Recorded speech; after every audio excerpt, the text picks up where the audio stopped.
Sa sandaling itinuring lamang siyang isang tahimik na palamuti sa mundo ng mga mayayaman. Lihim nang sinimulan ni Therese ang kanyang paghihimagsik, ang tahimik na paghawak sa kapangyarihan ng Phoenix Legacy upang unti-unting itulak sa pagbagsak ang taksil at tiwaling asawang si Angelo Gonzalez. Habang paniwalang paniwala, ang mapagmataas na siya ang may kontrol sa lahat, hindi niya namalayan na ang babaeng kanyang minamaliit ang siyang humahawak sa sentensya ng kanyang kapalaran.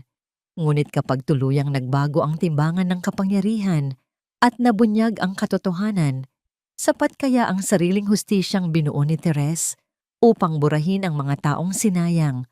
O ito pa lamang ang simula ng isang mas mabangis na muling pagsilang? Tinabig ni Angelo Gonzalez ang kamay ng kanyang asawa. Isang bahagya, halos hindi mapapansing kilos, ngunit para kay Therese, ang pakiramdam ay kasing tulis ng isang sampal.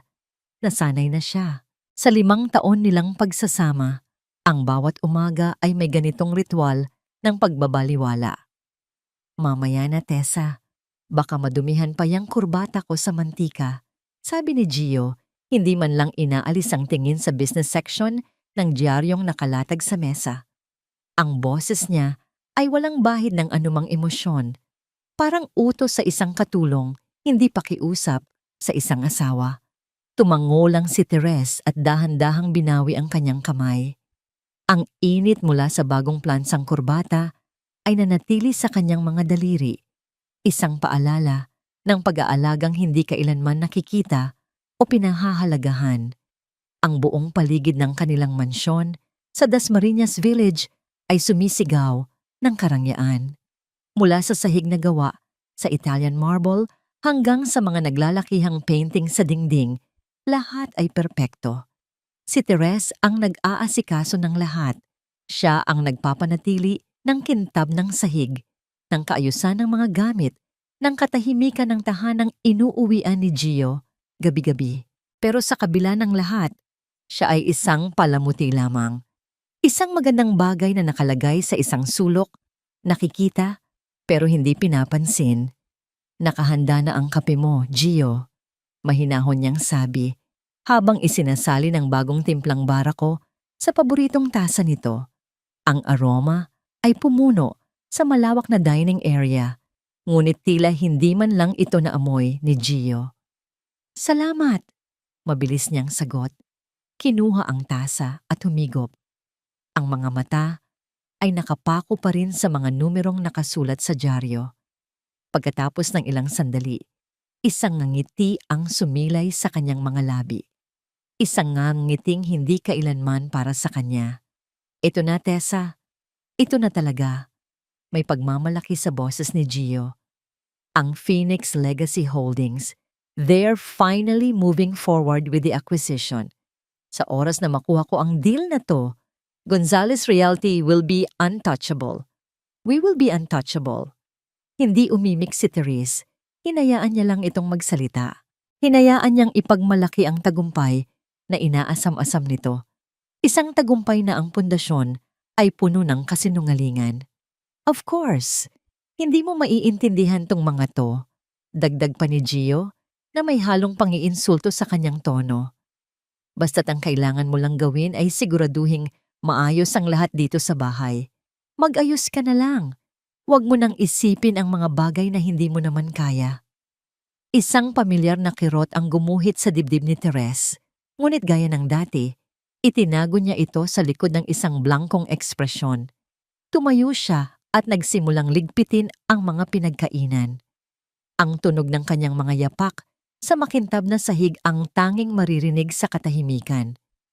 Habang naglalakad si Gio papunta sa pinto, biglang tumunog ang kanyang telepono.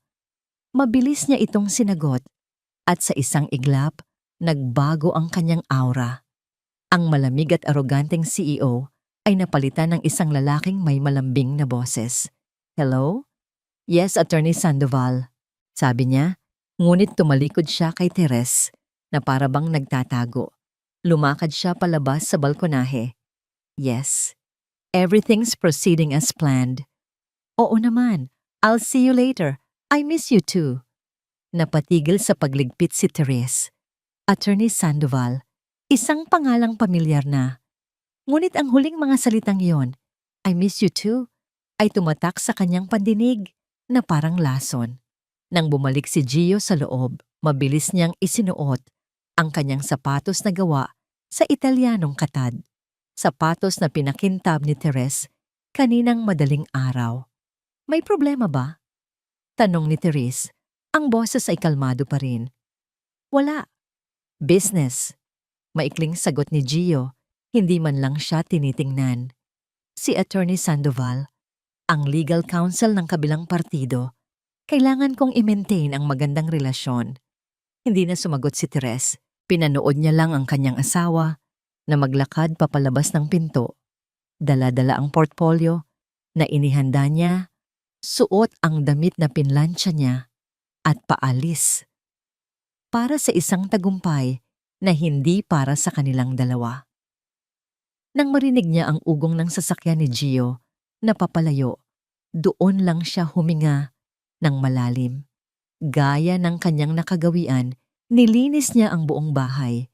Nang siya ay nasa garahe para walisin ang ilang tuyong dahon, napansin niyang naiwang bahagyang bukas ang pinto ng sasakyan ni Gio.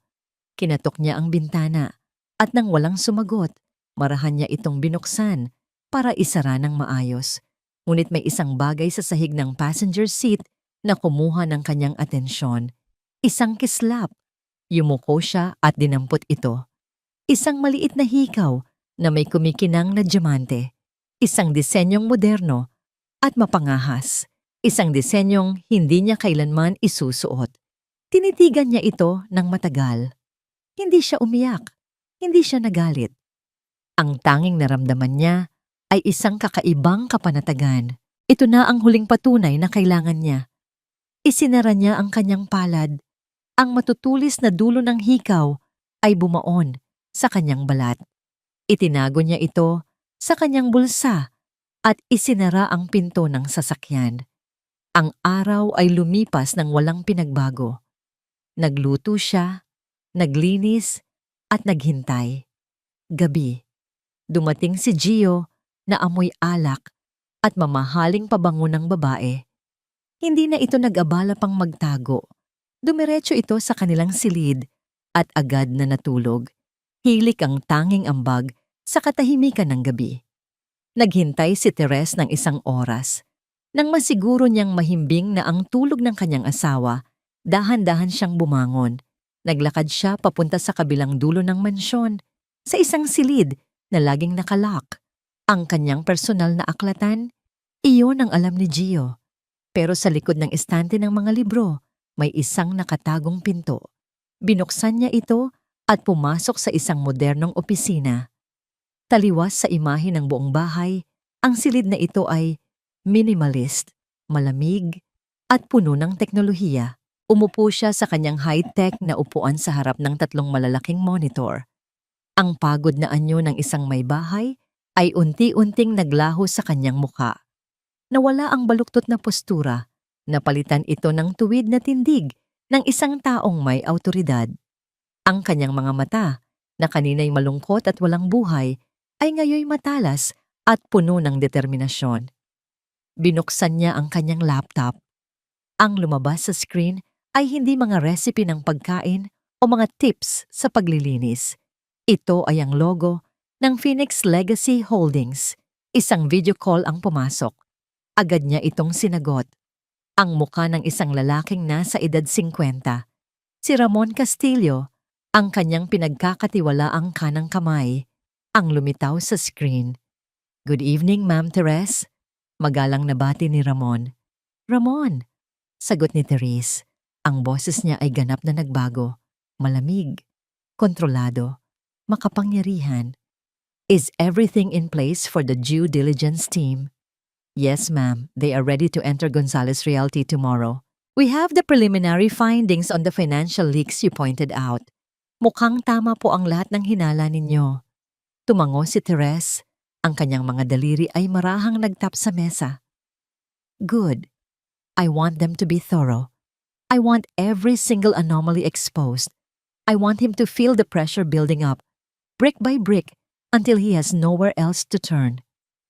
Masusunod po, ma'am, sagot ni Ramon. Pinatay ni Therese ang tawag at binuksan ang isa pang file. Isang organizational chart ng Gonzales Realty ang lumitaw sa gitnang monitor. Sa pinakatuktok, naroon ang nakangiting larawan ni Angelo Gio Gonzales, ang kanyang asawa, ang lalaking kumutya sa kanya kaninang umaga. Dahan-dahan niyang iginalaw ang cursor ng mouse papunta sa larawan nito. Huminto ito sa mismong mukha ni Gio. Isang malamig na ngiti ang sumilay sa mga labi ni Therese, isang nangiting hindi pa kailanman nakikita ng asawa niya. Akala mo hawak mo ang mundo, Gio. Bulong niya sa katahimikan ng kanyang tago na opisina. Pero ang hindi mo alam, ang mundong inaapakan mo ay pag-aari ko. Pinagmasdan niya ang larawan nito, ang bawat detalye ng aroganteng ngiti. Oras na para bayaran mo ang lahat, Angelo Gonzales. Itinaas niya ang kanyang kamay, tila ba hawak ang buong kumpanya sa kanyang palad. Let the games begin.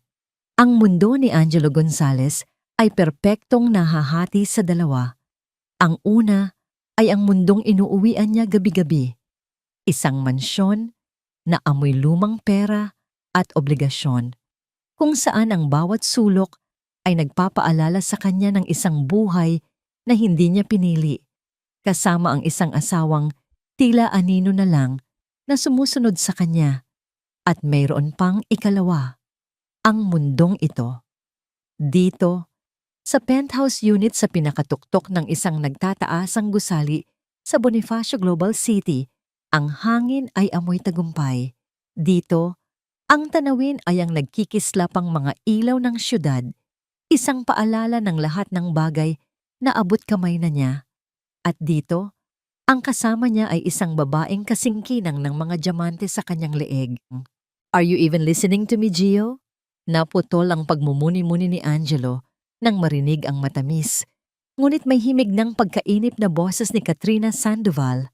Nakalubog ang mga paa nito sa infinity pool. Hawak ang isang kopita ng champagne habang ang mga mata ay nakatutok sa screen ng kanyang telepono. Of course, babe. Every word. Sagot ni Gio. Isang ngangiti ang gumuhit sa kanyang mga labi. Lumapit siya at umupo sa gilid ng pool. Inilagay ang kamay sa likod ni Katrina.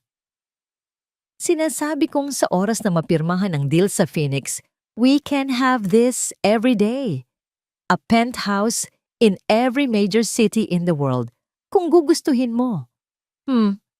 Promise? Sabi ni Katrina. Sa wakas ay ibinaba ang telepono at tumingin sa kanya ang mga mata ay nangungusap. Because that new Birkin I saw on display, it's calling out my name, and I hate making it wait. Tumawa si Gio. Anything for you. Consider it done. Ito ang gusto niya kay Katrina. Prangka. Ambisyosa at hindi itinatago ang paghahangad sa mga magagandang bagay sa buhay. Isang tropeyo na karapat-dapat isabit sa braso ng isang lalaking tulad niya. Siya ang salamin ng kanyang tagumpay. Biglang nag-vibrate ng malakas ang telepono ni Gio na nasa mesang salamin sa tabi nila. Ang pangalang lumitaw sa screen ay sapat na para bahagyang mag-init ang kanyang ulo. Mr. Velasco, isa sa mga maingay na investor na patuloy na tumatawag. Excuse me for a second, babe, sabi niya kay Katrina. Pinanatili ang nangiti. Tumayo siya at lumayo ng ilang hakbang, sinagot ang tawag habang nakatalikod. Gio, nasaan na ang pera ko? Bungad agad ng galit na boses sa kabilang linya. 2 buwan na, ang sabi mo, ayusin mo ang cash flow ng kumpanya. Mr. Velasco, good evening, sagot ni Gio. Ang boses ay kalmado at professional, taliwas sa kumakalam niyang sikmura. As I've mentioned, these are just temporary challenges. The real estate market is volatile, but Gonzales Realty is stronger than ever. Huwag mo akong daanin sa mga corporate talk mo, Gonzales. I want my money, or I will pull out everything and tell the whole world you're bankrupt. Napapikit si Gio. Bankrupt. Ang salitang yon ay parang laso na gumapang sa kanyang pandinig. "That won't be necessary, sir," mabilis niyang sabi. "The Phoenix Legacy acquisition is all but confirmed. Once the ink is dry, all our investors will get their returns, plus a very generous bonus. I just need a little more time, a little more trust." Ilang sandali ng katahimikan ang sumunod bago sumagot ang matanda. "Binibigyan kita ng hanggang sa katapusan ng buwan, Gio. Pagkatapos niyan, mag-uumpisa na akong mag-ingay." Click. Pinatay na ang tawag. Napatayo si Gio doon, hawak ang telepono. Ang mga daliri ay nanginginig sa pinaghalong galit at takot. Ang ngiti sa kanyang muka ay matagal nang naglaho. Ang totoo, ang Gonzales Realty ay parang isang magarang barko na may butas sa ilalim. At siya, ang kapitan, ay abala sa pagtatapal dito gamit ang mga kasinungalingan at pangako, habang palihim na lumulubog. Problem? Napalingon siya. Nakatayo na si Katrina sa likod niya, nababalot ng roba. Ang mukha nito ay nagpapakita ng pag-aalala, ngunit may kislap ng kuryosidad sa mga mata nito. "Nothing, babe. Just an old man who doesn't understand patience," sabi niya. Pilit na ibinalik ang kanyang kumpiyansa. "Alam mo, Gio," sabi ni Katrina, habang hinahaplos ang kanyang dibdib, "kung may mga kalaban ka sa negosyo, I can help. I have friends who are very good at finding things, mga impormasyong pwedeng makatulong sa'yo." Tiningnan ni Gio si Katrina. May talino at katusuhan sa likod ng magandang mukha nito.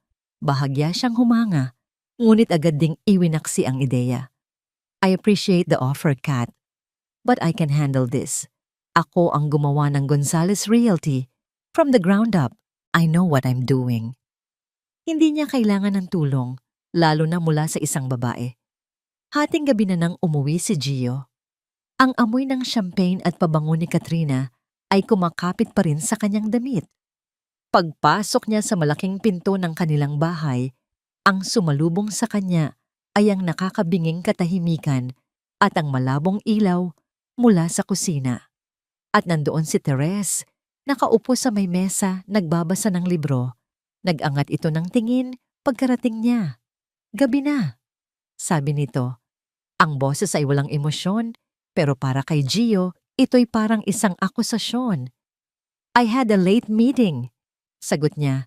Inilapag ang portfolio sa isang upuan. Naiinis siya. Bakit kailangan pa nitong maghintay? Hindi ba nito alam na ang presensya nito ay lalong nagpapabigat sa kanyang pakiramdam? "Kumain ka na ba?" tanong ulit ni Therese. Handa nang tumayo. "May itinira akong sinigang para sa'yo." "Busog ako, Tessa. Huwag mo na akong intindihin," sabi niya nang may diin. Ang pagod at stress mula sa buong araw ay nagsisimula nang lumabas. Dumiretso siya sa ref para kumuha ng malamig na tubig. "Gio, okay ka lang ba? Mukha kang pagod." Ang simpleng tanong na yon ang nagpasabog sa natitirang pasensya niya. Humarap siya dito. Ang mukha ay puno ng iritasyon. "Ano bang sa tingin mo?" "Siyempre pagod ako. I'm trying to close the biggest deal of my life. A deal that will secure our future, and all you do is ask stupid questions. Pwede bang hayaan mo na lang ako? Just do your thing. Maglinis ka ng bahay, magluto ka, kahit ano. Just stay out of my business." Hindi umimik si Therese. Tinitigan lang siya nito.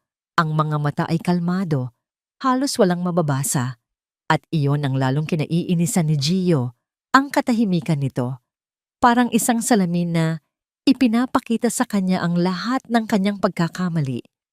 Tinalikuran niya ito at mabilis na umakyat sa hagdan patungo sa kanyang opisina. Kailangan niyang makatakas sa mapanghusgang titig nito.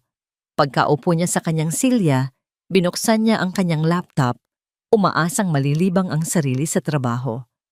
Ngunit isang email lang agad na nakakuha ng kanyang pansin. Galing ito sa isang opisyal na address. Ang subject line ay nakasulat sa malalaking letra. Official Correspondence, Phoenix Legacy Holdings, Commencement of due diligence. Napatuwid siya ng upo. Mabilis na kumabog ang kanyang dibdib. Dahan-dahan niyang binuksan ang email. Ang laman nito ay isang formal na anunsyo. Magpapadala ang Phoenix Legacy Holdings ng isang team ng mga auditor at financial analyst sa opisina ng Gonzales Realty simula sa susunod na linggo para simulan ang masusing pagsisiyasat sa kumpanya. Isang halo ng matinding tuwa at kaba ang bumalot sa kanya. Ito na ang simula. Ito na ang katuparan ng lahat ng kanyang pangarap. Ngunit ito rin ang pinakamalaking panganib. Paano kung may makita sila? Paano kung matuklasan nila ang mga pondong inililihis niya siya para sa luho ni Katrina at sa mga palpak na side investments? Ipinilig niya ang kanyang ulo. Hindi. Magagawan ko ng paraan. Napatingin siya sa pinto ng kanyang opisina. Sa labas, alam niyang nandoon pa rin si Therese. Marahil ay nagliligpit, gumagalaw sa anino ng kanyang mundo. Isang babaeng walang alam, walang pakialam. Isang tawang walang tunog ang kumawala sa kanya.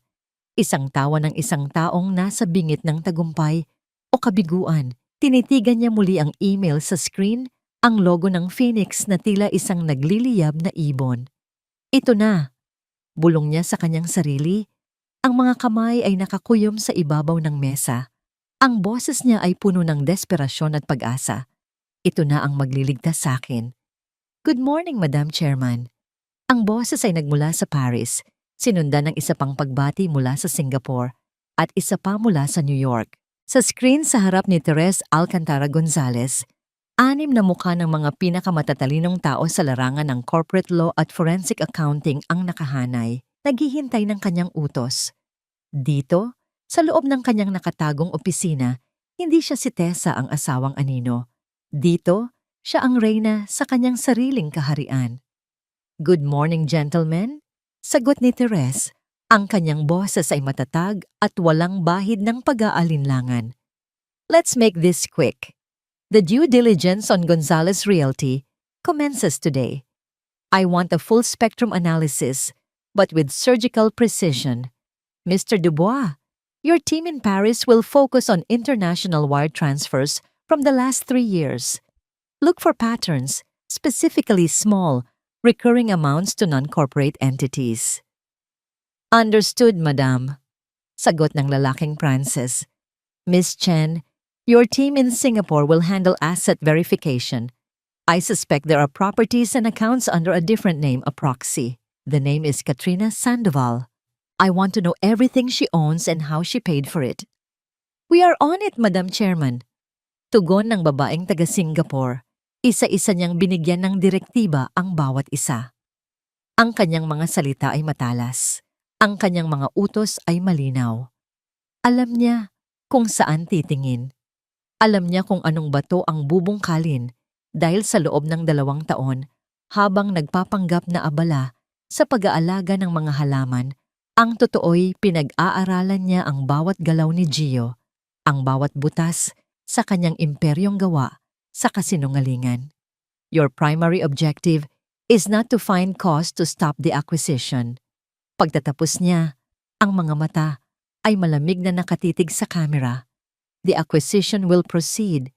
Your job is to provide me with the ammunition I need for the final board meeting. I want undeniable proof. Is that clear? Crystal clear, Madam Chairman. Sabay-sabay nilang sagot. Nang matapos ang tawag, sumandal si Therese sa kanyang upuan.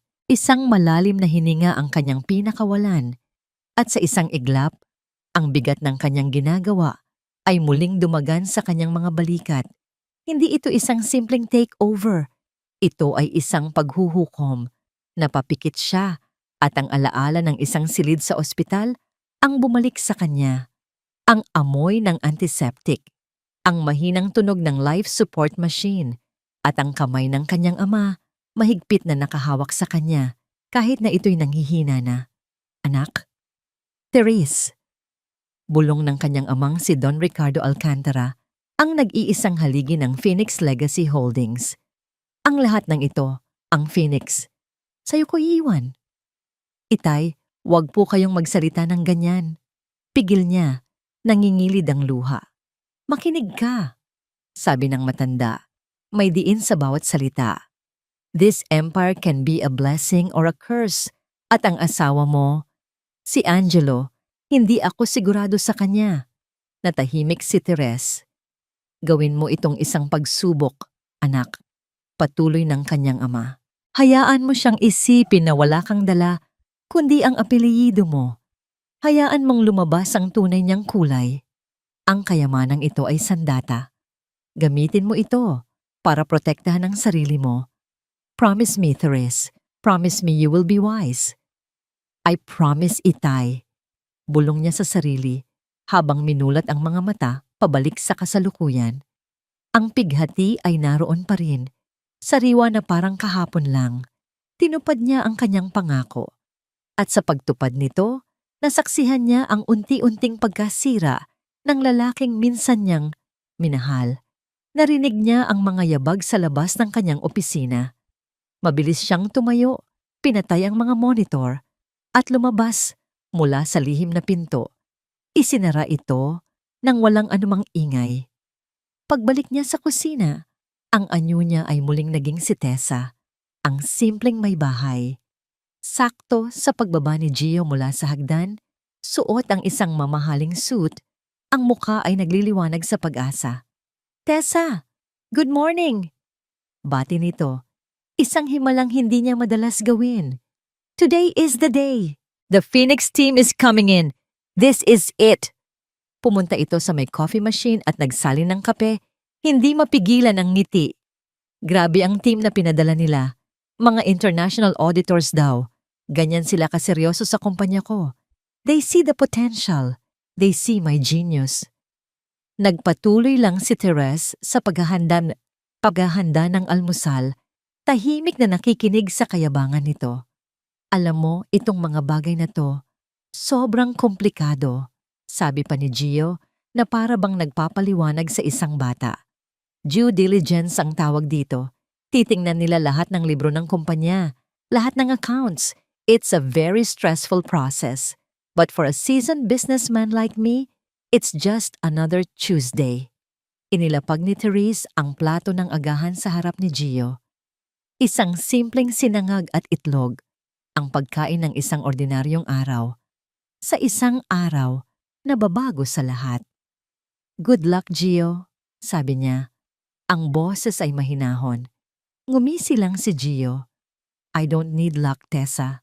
I have skill.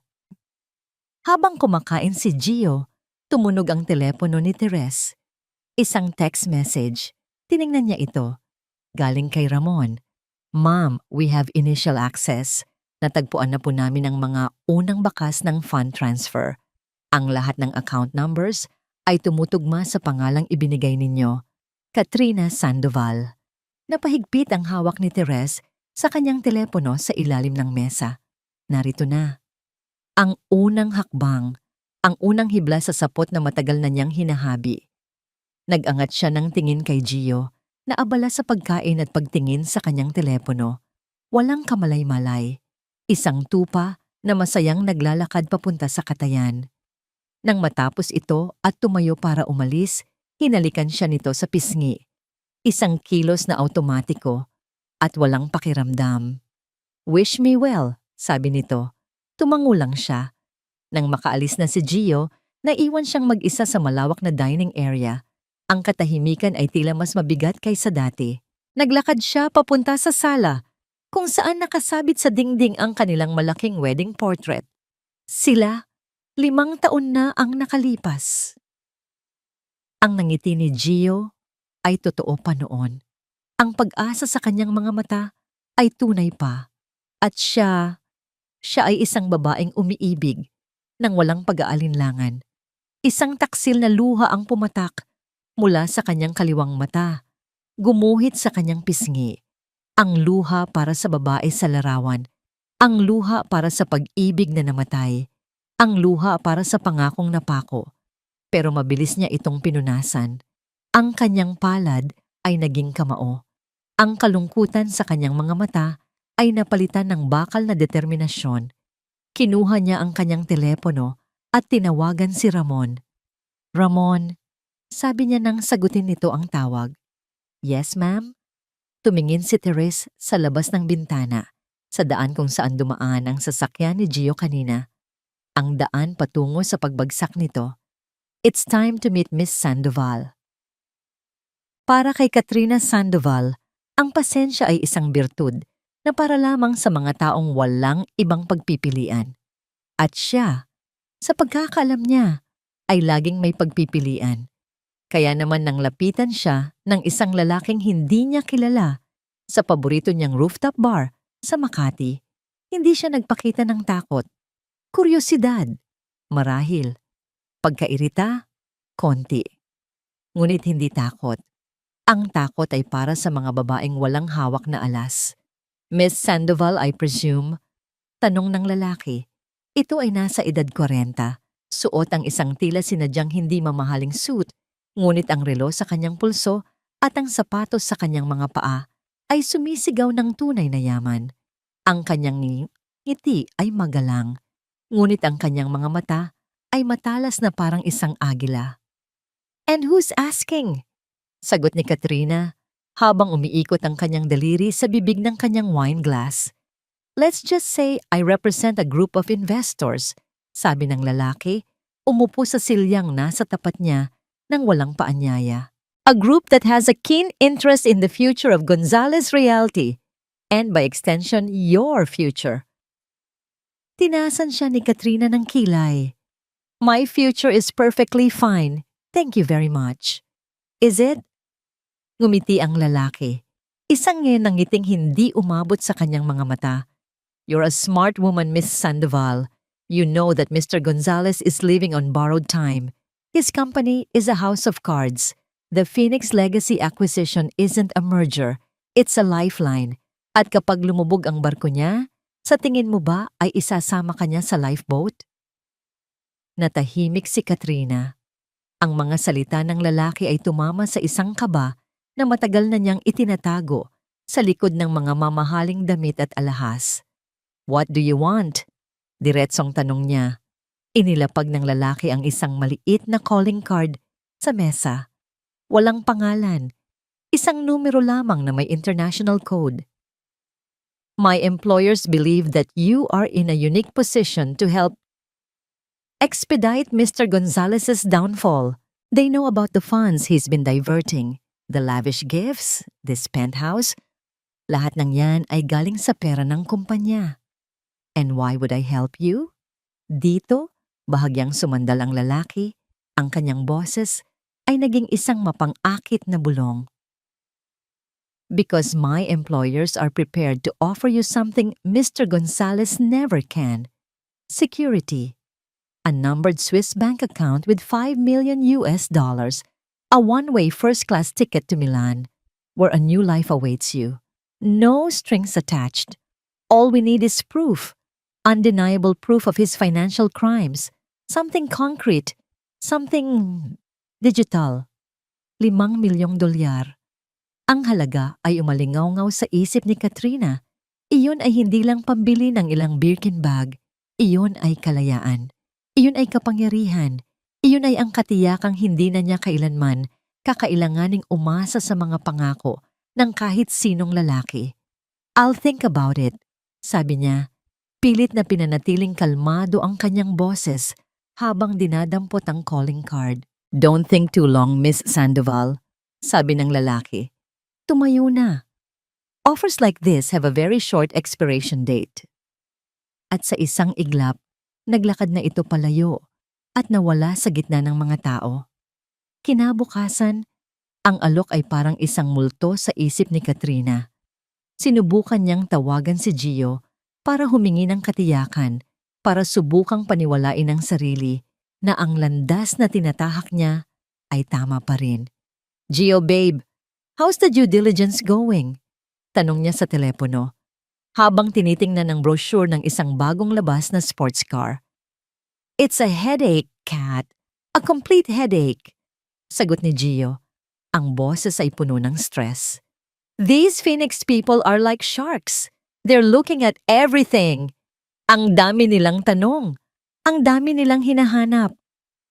Well, Maybe you need a little motivation, sabi ni Katrina sa pinakamatamis niyang boses. Naalala mo yung kotseng pinakita ko sa'yo? The red one? It would look so good in my parking spot. Isang buntong hininga ang narinig niya mula sa kabilang linya. Kat, please, not now. Sobrang gipit ngayon. Hindi ako pwedeng gumawa ng anumang malaking purchase habang binubusisi nila ang lahat. Konting tiis na lang, okay? Once the deal is signed, I'll buy you 2 of those cars. Konting tiis. Iyan na naman. Fine, Gio. Whatever. Malamig niyang sabi at pinatay ang tawag bago pa man ito makasagot. Ang pagkadismaya ay mabilis na naging galit. Palagi na lang ganito. Mga pangako. Mga konting tiis na lang. Naramdaman niya ang tali na nakapulupot sa kanyang leeg. Ang tali ng pagdepende kay Gio. At bigla, ang alok ng misteryosong lalaki ay hindi na lang parang isang option. Ito'y parang isang susi. Kinagabihan, habang nasa isang emergency board meeting si Gio, alam ni Katrina ang kailangan niyang gawin. Ang laptop ni Gio. Madalas niya itong iniiwan sa penthouse para hindi maghinala si Tessa. Nanginginig ang mga kamay niya habang binubuksan ito. Hindi dahil sa takot na mahuli, kundi dahil sa adrenaline. Ito ay isang sugal. Ang pinakamalaking sugal ng kanyang buhay. Nag-umpisa siyang maghanap. Mga folder na may pangalang finances, investments, bank statements. Karamihan ay protektado ng password. Sinubukan niya ang birthday niya, ang pangalan ng aso niya. Walang gumana. Halos 1 oras na siyang naghahanap at ang pag-asa niya ay nagsisimula ng maubos. Baka mali siya. Baka masyadong matalino si Gio para mag-iwan ng bakas. Nang biglang mag-vibrate ang kanyang telepono sa tabi niya. Isang mensahe mula sa isang hindi rehistradong numero. Ang numero mula sa calling card. The clock is ticking, Miss Sandoval. Your future or his. Ang mensahe ay parang isang sampal na gumising sa kanya.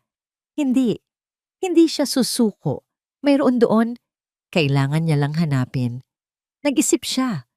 Ano ang kahinaan ni Gio? Ang kanyang ego. Ano ang pinakamahalaga sa kanya? Ang kanyang mga ari-arian. At bigla, pumasok sa isip niya ang isang ideya. Sa search bar, tinype niya ang sarili niyang initials, KS. Walang lumabas sa simula. Ngunit sinubukan niyang muli, idinagdag ang salitang paboritong sabihin ni Gio kapag binibilhan siya ng mga gamit. Ang salitang nagpapakita na siya ay isang investment, isang asset. Tinype niya, KS Ledger, enter. Isang folder na kanina'y nakatago. Ang biglang lumitaw sa screen. Walang password. Dahan-dahan na may bumibilis na tibok ng puso. Binuksan niya ito. Ang laman nito ay hindi lang mga resibo. Ito ay isang detalyadong spreadsheet. Ang bawat linya ay isang transaksyon. Ang petsa, ang halaga, ang pinagmulang account sa Gonzales Realty, at ang description. KS Birkin Bag, KS Penthouse Rental, KS European Holiday. Ito na, ang itim na libro ni Gio. Ang talaan ng lahat ng perang ninakaw nito mula sa kumpanya. Para sa kanya. Ang ebidensyang hindi maikakaila. Habang iniskan niya ang mga numero, ang mga halagang umaabot sa milyon-milyon, hindi takot o pagsisisi ang naramdaman ni Katrina. Ang naramdaman niya ay isang nakakalasing na kapangyarihan, isang dahan-dahan, tuso at mapanagumpay ng ngiti ang sumilay sa kanyang mga labi. Ang lalaking akala niya ay hari ay isa lang palang magnanakaw. At siya, ang kanyang reyna, ang may hawak ngayon ng susi sa kanyang selda. Inabot niya ang isang maliit na USB mula sa kanyang bag at isinaksak ito sa laptop. Sorry, Gio. Bulong niya sa screen ng laptop. Ang kanyang mga mata ay nagliliyab sa kasakiman. But my future just called and I hate making it wait. Sa loob ng mamahaling French restaurant na yon, Sa isang private velvet booth na nakatago sa isang sulok, panandaliang nakalimutan ni Angelo Gonzalez ang bigat ng mundo. Ang stress mula sa mga auditor ng Phoenix, ang mga nagbabantang tawag ng investors. Lahat ay natunaw sa harap ng kumikinang na mga mata ni Katrina at sa lasa ng pinakamamahaling alak sa kanilang menu. A toast, sabi ni Gio, itinaas ang kanyang kopita. To us and to the future. To the future, ulit ni Katrina. Ang kanyang ngiti ay kasing ganda ng isang anghel, ngunit ang kanyang mga mata ay may kislap na hindi mabasa ni Gio. Hinawakan ni Gio ang kamay nito sa ibabaw ng mesa. Ang balat nito ay malambot. Ang mga kuko ay perpektong ginawa. Ito ang kanyang inspirasyon. Ito ang kanyang gantimpala. Malapit na, Kat. Konting-konti na lang. Bulong niya, puno ng pananabik. Pinahihirapan ako ng mga taga-Phoenix pero wala silang makikita. Malinis ang trabaho ko. Once they sign that check, the first thing I'll do is file for an annulment. Itatapon ko na ang luma at yayakapin ko na ang bago. Ikaw ang magiging Mrs. Gonzalez. Ang pangako ay lumabas sa kanyang bibig nang napakadali. Isang linyang paulit-ulit na niyang sinasabi. At gaya ng dati, nakita niya ang epekto nito kay Katrina. Ang bahagyang paglambot ng mukha nito, ang pagtango, ang pagpisil sa kanyang kamay. Talaga, Gio? Tanong nito. Ang boses ay tila puno ng pag-asa. Oo naman, sagot niya. Ikaw ang reyna ko, at ang isang reyna ay nababagay lang sa isang palasyo. Hindi sa isang hawlang ginto na pinababantayan ng isang asawang walang kwenta. Sa ilalim ng mesa, ang mga daliri ni Katrina ay tahimik na humaplos sa kanyang purse. Sa loob nito, naroon ang isang maliit, malamig na bagay, ang USB. Ang susi sa kanyang $5 milyong, ang tunay niyang palasyo. Ngumiti siya kay Gio. Isang ngiting perpektong sinanay. I love you, Gio, sabi niya. I love you more, sagot nito. Sumandal si Gio, lasing sa alak at sa sarili niyang mga pangako. Ito na ang huling paghihirap. Pagkatapos nito, lahat ay magiging perpekto. Hindi niya alam na ang babaeng kaharap niya, ang reynang pinapangarap niya, ay ang siyang maglalagay ng huling pako sa kanyang kabaong. Ang katahimikan sa loob ng kanyang opisina ay isang sandata. Dito, sa gitna ng malamig na liwanag mula sa mga monitor, naririnig ni Therese ang bawat pintig ng kanyang puso, kalmado, kontrolado, at walang awa. Nakatitig siya sa isang live feed, isang GPS tracker na nakakabit sa sasakyan ni Katrina Sandoval. Ang maliit na pulang tuldok ay kasalukuyang hindi gumagalaw. Nakaparke sa basement ng isang hindi kilalang gusali sa Ortigas, ang lugar ng tagpuan. Hindi siya nakakaramdam ng tuwa. Hindi rin siya nakakaramdam ng galit. Ang nararamdaman niya ay ang bigat ng isang desisyong matagal nang dapat ginawa. Ang bawat kasinungalingan ni Gio, ang bawat pagbabaliwala, ang bawat ninakaw na halik, lahat ay nagtipon-tipon para maging isang alon. At ngayong gabi, ang alon na iyon ay hahampas sa dalampasigan. Biglang nag-vibrate ang kanyang burner phone sa ibabaw ng mesa. Isang mensaheng walang pangalan ang pumasok. Binuksan niya ito. The Eagle has landed. 3 salita. Iyon lang. Ngunit ang kahulugan nito ay kasing bigat ng isang hatol. Ibig sabihin, ang ebidensya ay nasa kanilang mga kamay na. Ang huling piraso ng puzzle. Ang baril na magpapaputok sa huling laban. Sumandal siya sa kanyang upuan at dahan-dahang huminga. Tumingin siya sa malaking bintana sa nagkikislapang tanawin ng Makati. Ang syudad ay pag-aari ng mga taong kayang maglaro ng laro. At ngayong gabi, pinatunayan niya sa sarili niya na hindi lang siya marunong maglaro. Siya ang nagtatakda ng mga patakaran. I need to go, babe, sabi ni Katrina. Pagkatapos ng isang matamis na halik sa labas ng restaurant. Ang halik ay nagtagal. Isang pagganap na karapat-dapat sa isang parangal. May emergency lang daw sa bahay ng pinsan ko. Okay? Sige. Mag-ingat ka sa pag-drive. I'll call you tomorrow. Sagot ni Gio, walang kamalay-malay. Pinanood niya ang sasakyan ni Katrina na papalayo, isang ngangiti pa rin ang nakapaskil sa kanyang mukha. Pakiramdam niya ay siya na ang pinakamaswerteng lalaki sa buong mundo. Ngunit ang sasakyan ni Katrina ay hindi dumiretso sa bahay ng kanyang pinsan. Lumiko ito papasok sa madilim na basement parking ng isang luma. Halos abandonadong gusali. Ang lugar na sinabi sa kanya. Ipinarke niya ang sasakyan sa pinakadulong sulok kung saan tanging isang ilaw lang ang bahagyang gumagana. Pinatay niya ang makina. Sa isang iglap, bumukas ang pinto sa kabilang upuan at pumasok ang lalaking nakausap niya sa bar. Hindi man lang ito umimik. Inilahad lang nito ang kamay. Walang pag-aalinlangan. Kinuha ni Katrina ang USB mula sa kanyang bag at inilagay ito sa palad ng lalaki. Ang malamig na metal ay tila isang huling paalam sa kanyang nakaraan. Kinuha ito ng lalaki, tumango, at bumaba ng sasakyan. Naiwan siyang mag-isa sa dilim. Sa isang sandali, isang anino ng takot ang dumaan sa kanyang isipan. Paano kung niloloko lang siya? Ngunit bago pa man lumalim ang takot na yon, nag-vibrate ang kanyang telepono. Isang email mula sa isang Swiss bank. Subject, transaction successful. Credit notification. Pasosin by USD. Isang buntong hininga ng tagumpay ang kumawala kay Katrina. Ang mga numero sa screen ay kumikinang sa dilim. Mas maliwanag pa kaysa sa kahit anong diamanteng na ibigay sa kanya ni Gio. Ito ay totoo. Ang lahat ng ito ay totoo. Mabilis niyang binuksan ang kanyang listahan ng contacts. Hinanap niya ang pangalan ni Gio. Ang pangalang minsan ay nagbigay sa kanya ng kilig at pag-asa. Ngayoy nagdudulot na lang ng pait. Pinindot niya ang delete contact. Pagkatapos, kinuha niya ang SIM card mula sa kanyang telepono, binali ito sa dalawa at itinapon sa sahig ng sasakyan. Tapos na.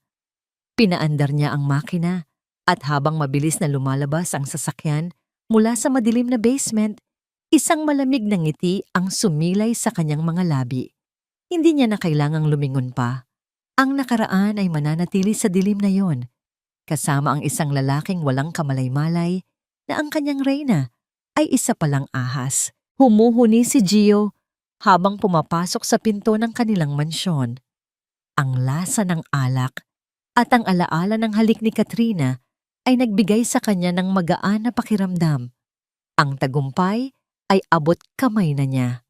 Naabutan niya si Therese sa sala. Nag-aayos ng mga bulaklak sa isang florera. Gaya ng dati, ang kilos nito ay tahimik at payapa. Ang itsura nito, nakasuot ng simpleng bestida, walang kolorete sa mukha, ay isang malaking kontradiksyon sa maningning na imahe ni Katrina. Isang iritasyon ang muling gumapang sa kanyang dibdib. Everything's going great. Pagmamayabang niya, hindi para magbahagi, kundi para ipamukha rito ang mundong hindi nito kailanman magiging bahagi. The Phoenix people are tough, but they're no match for me. Everything is proceeding as planned. Itinigil ni Therese ang ginagawa. Dahan-dahan itong lumingon sa kanya. Ang mga mata nito ay nakatitig ng diretso sa kanya.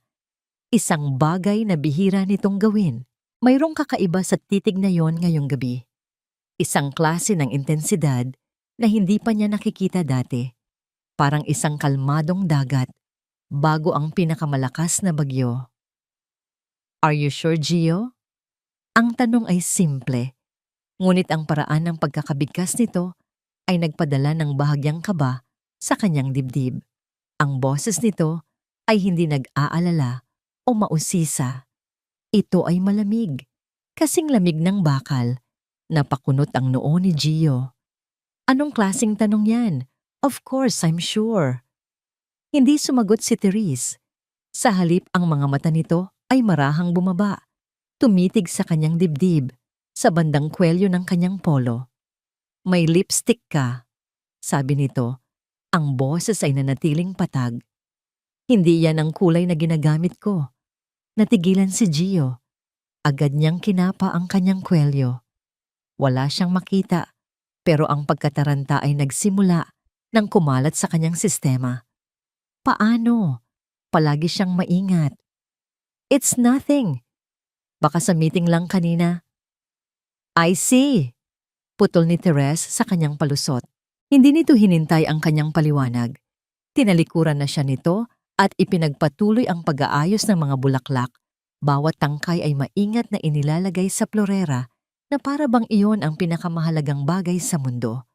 Ang katahimikan nito ay mas nakakabingi kaysa sa anumang sigaw. Naiwan si Gio na nakatayo doon. Ang pagmamayabang ay napalitan ng isang hindi maipaliwanag na kaba. Mayroong mali. Ang asawa niyang palaging anino, ang asawa niyang palaging tahimik, ay biglang nagkaroon ng tinik. Umiling siya. Pilit na iwinaksi ang pakiramdam. Guni-guni niya lang siguro iyon. Pagod lang siya. Umakyat siya sa itaas. Iniwan si Therese sa sala, kasama ang kanyang mga bulaklak at ang kanyang nakakabinging katahimikan. Nang makapasok si Gio sa kanilang silid, naiwan si Therese na mag-isa. Tinitigan niya ang perpektong ayos ng mga puting rosas sa florera. Bawat isa ay nasa tamang lugar, isang magandang pagkakaayos na nagtatago sa katotohanang lahat sila ay unti-unti nang namamatay. Kinuha niya ang kanyang telepono. Isang huling mensahe para kay Ramon. He's home. Proceed with the next phase. Dahan-dahan, isang puting rosas ang kinuha niya mula sa florera. Ang mga daliri niya ay pumulupot sa tangkay nito, hindi inaalintana ang matutulis na tinik. Habang humihigpit ang kanyang hawak, naramdaman niya ang sakit at nakita niya ang isang patak ng dugo na dumaloy mula sa kanyang palad, bumkaat sa puting talulot ng bulaklak. Isang mantsa ng pula sa purong kaputian, ang simula ng paghuhukom. Mr. Gonzales, can you explain this? Ang boses ng lead auditor mula sa Phoenix Legacy, isang Briton na may matalas na titig, ay parang yelong tumusok sa init ng tensyon sa loob ng conference room. Sa ibabaw ng mesa, nakakalat ang mga dokumento, mga bank statement, mga wire transfer receipt, na para bang mga ebidensya sa isang krimen, at si Angelo Gonzales ang nag-iisang akusado. This is a misunderstanding, sagot ni Gio, ngunit ang sarili niyang boses ay parang banyaga sa kanyang pandinig. Isang malamig na pawis ang gumapang sa kanyang likod.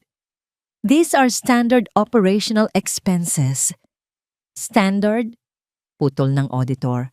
Itinuro ang isang particular na dokumento. A monthly transfer of $500,000 pesos to a non-corporate account under the name Katrina Sandoval for consultancy fees? We cross-referenced her credentials. She's a model, Mr. Gonzales, not a real estate consultant. At ito pa, sabi nito, kinuha ang isa pang folder na tila ngayon lang lumitaw. Ang folder na ito na nakuha namin mula sa backup server ninyo, isang detalyadong ledger, nakapangalan sa kanya. Nanlaki ang mga mata ni Gio. KS Ledger. Imposible. Paanong? This is fabricated. Sigaw niya na patayo. Someone is trying to sabotage me. Ngunit wala nang naniwala sa kanya. Ang mga miyembro ng kanyang board of directors na kanina'y mga kasangga niya ay nakatingin sa kanya ngayon na may halong pagkadismaya at galit. Si Mr. Locsin, ang pinakamatandang miyembro at dating mentor niya, ay umiling-iling.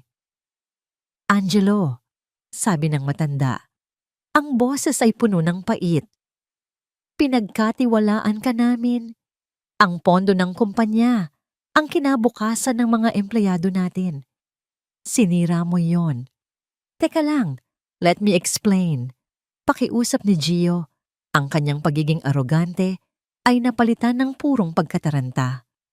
Lumingalinga siya, naghahanap ng kakampi, ngunit ang lahat ng nakita niya ay mga matang mapanghusga. Ang mga pader ng kanyang kaharian ay gumuho sa harap niya. at siya ay naiwang nakatayo sa gitna ng mga guho. Natapos ang pulong na parang isang masamang panaginip. Ang Phoenix team ay nagdeklara na pansamantalang isususpinde ang acquisition hanggat hindi nalilinaw ang mga seryosong paratang na ito. Alam ni Gio kung ano ang ibig sabihin yon. Tapos na ang laro. Paglabas niya ng conference room, ang unang ginawa niya ay tawagan si Katrina. Kailangan niya ito. Kailangan niya ang boses nito para sabihing magiging maayos ang lahat. The number you have dialed is currently unavailable. Please try your call later. Sinubukan niya ulit. At ulit. At ulit. Ganoon pa rin. Isang malamig na takot ang nagsimulang kumalat sa kanyang dibdib. Mas malamig pa kaysa sa takot na naramdaman niya sa loob ng meeting.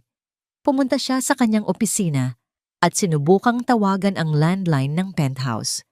Walang sumasagot. Nagmamadali siyang bumaba sa parking lot. Ang pag-aalala ay mabilis na nagigiging isang nagngangalit na galit. Pinaharurot niya ang kanyang sasakyan papunta sa BGC. Hindi niya pinansin ang mga busina ng ibang sasakyan. Ang tanging naririnig niya ay ang malakas na kabog ng kanyang dibdib at ang paulit-ulit na boses ng operator sa kanyang isipan. Pagdating niya sa penthouse, halos sipain niya ang pinto. "Kat, Katrina, buksan mo to." Walang sagot. Ginamit niya ang kanyang sariling susi. Pagpasok niya, ang sumalubong sa kanya ay isang nakakabinging katahimikan. Ang unit ay malinis. Masyadong malinis. Binuksan niya ang walk-in closet. Walang laman. Ang lahat ng damit, sapatos, at bag na binili niya para dito, lahat ay wala na. Para siyang binuhusan ng isang baldeng nagyayelong tubig. Niloko siya, ginamit siya, at iniwan. Isang ungol ng galit at pagkatalo ang kumawala sa kanyang lalamunan. Sinipa niya ang isang mamahaling plorera at ito'y nabasag sa sahig sa libu-libong piraso. Parang kanyang buhay. Nagmaneho siya pauwi. Ang isip ay blangko sa galit. Sino? Sino ang may gawa nito?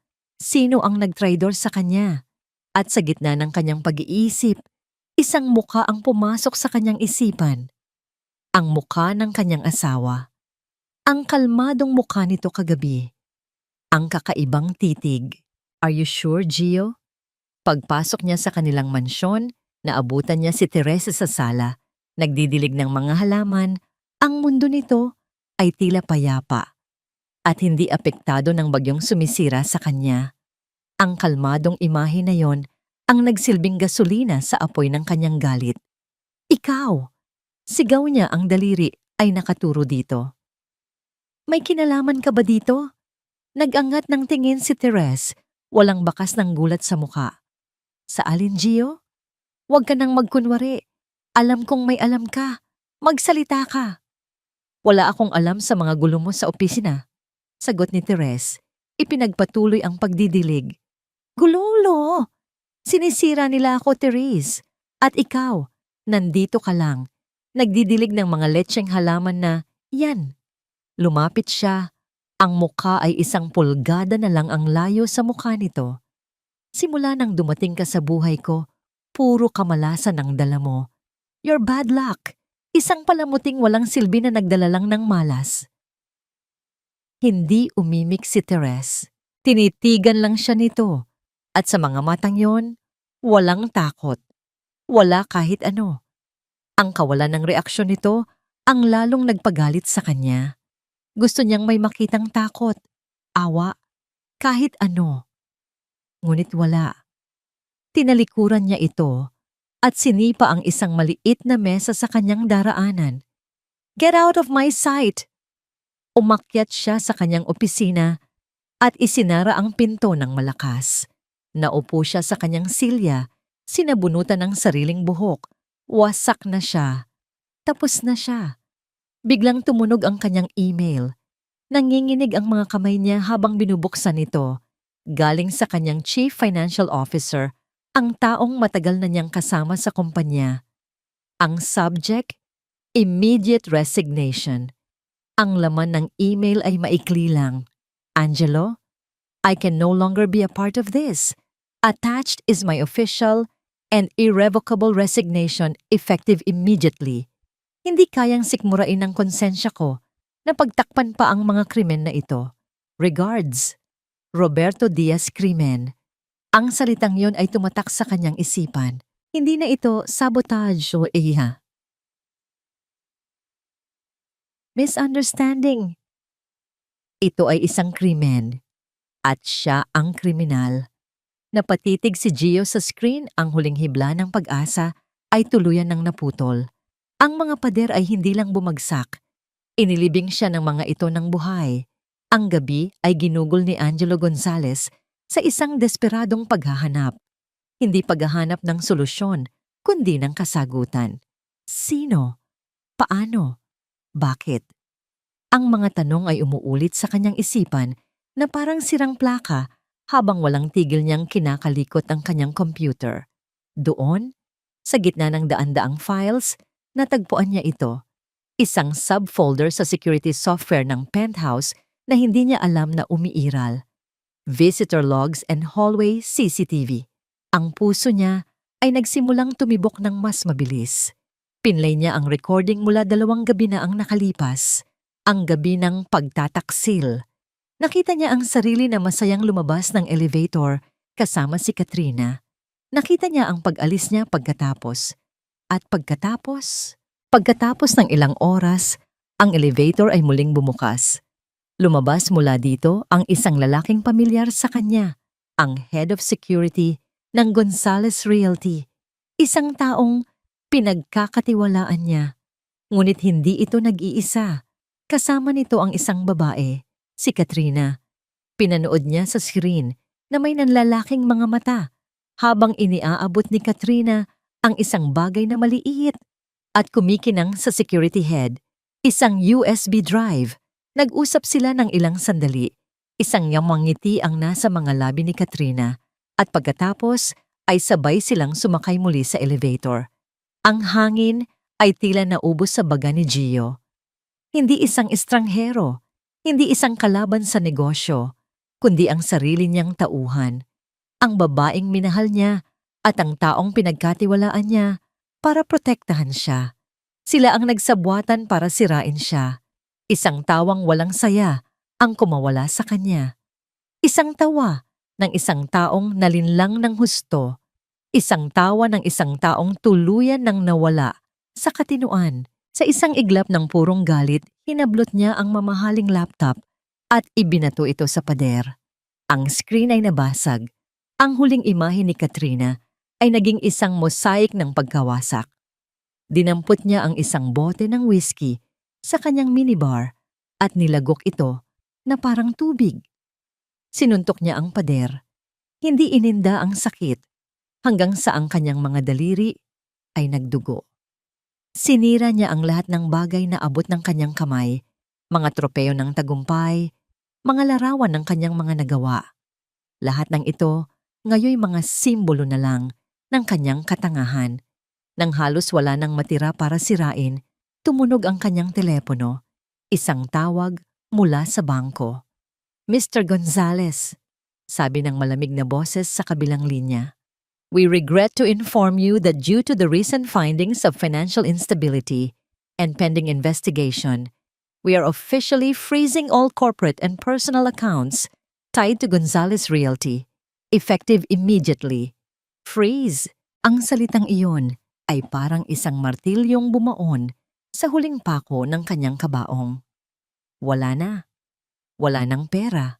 Wala nang kapangyarihan. Wala nang matatatakbuhan. Naupo siya sa sahig sa gitna ng nagkalat na bubog at papel. Ang likod ay nakasandal sa pader. Ang galit ay napalitan ng isang malalim, nakakaparalisang kawalan. Tinitigan niya ang kanyang refleksyon sa isang basag na picture frame. Ang nakita niya ay hindi na ang makapangyarihang CEO. Ang nakita niya ay isang talunan, isang basahan. Sa gitna ng kanyang pagkatalo, isang maliit na kislap ng pag-asa o marahil ay desperasyon ang sumindi. Ang Phoenix, ang deal, iyon na lang ang natitira sa kanya.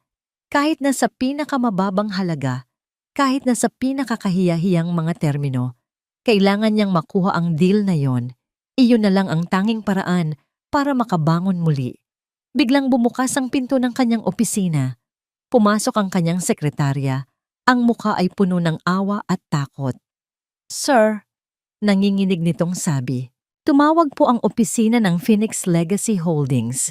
Napatayo si Gio. Ang mga mata ay nag-apoy sa isang bagong pag-asa. Ano ang sabi nila? They want to renegotiate? They want to meet? Oo po, sir, sagot ng sekretarya. The CEO of Phoenix Legacy Holdings. She has agreed to meet with you tomorrow morning to finalize the terms. Ang mga salita ay musika sa pandinig ni Gio, the CEO. Ang misteryosong pinuno na walang nakakakilala. Ang taong may hawak ng kanyang kapalaran. Papayag siyang lumuhod kung kinakailangan. Papayag siyang ibigay ang lahat basta't may matira para sa kanya. Isang ngiti ang dahan-dahang gumuhit sa kanyang basag at duguan ng labi. Isang ngiting may bahid ng kabaliwan. Tumingin siya sa kanyang sekretarya. Sabihin mo sa kanila, darating ako. Nang makaalis ang sekretarya, lumapit si Gio sa bintana at tinitigan ang syudad sa ibaba. Ang mga ilaw na dati simbolo ng kanyang ambisyon, ngayoy tila nangungutya sa kanya. Inayos niya ang gusot niyang damit. Pinunasan niya ang dugo sa kanyang kamay. Tumingin siya sa kanyang refleksyon sa salamin ng bintana. Isang lalaking wasak, ngunit hindi pa tapos. Hindi pa tapos ang laban. Bulong niya sa sarili. Ang boses ay puno ng determinasyon at lason. Ang huling lakas na natitira sa kanya ay nagmula na hindi sa pag-asa, kundi sa purong galit at pagkasuklam. Makikita nilang lahat. Hindi niyo ako kayang tapusin ng ganito lang. Para sa kanya, ang pulong kinabukasan ay hindi isang pagsuko. Ito ay ang simula ng kanyang paghihiganti. Hindi niya alam na ito pala ang magiging entablado para sa kanyang huling pagbagsak. Ang amoy ng Dama de Noche ay pumuno sa malamig na hangin ng gabi. Para kay Teres, ang hardin ng kanilang mansyon ang tanging lugar kung saan humihinga pa ang mga alaala ng masayang nakaraan. Dito, sa ilalim ng buwang saksi sa lahat, hinayaan niya ang sarili na damhin ang bigat ng gagawin niya kinabukasan. Hindi ito isang pagdiriwang, hindi kailanman. Ang bawat hakbang sa kanyang plano ay may katumbas na kirot sa kanyang puso. Ito ay isang operasyon. Kailangan putulin ang bahaging may cancer para mailigtas ang natitira pa. At si Gio, ang lalaking minahal niya, ang cancer na yon. Pumasok siya sa loob ng bahay at umakyat sa kanilang silid.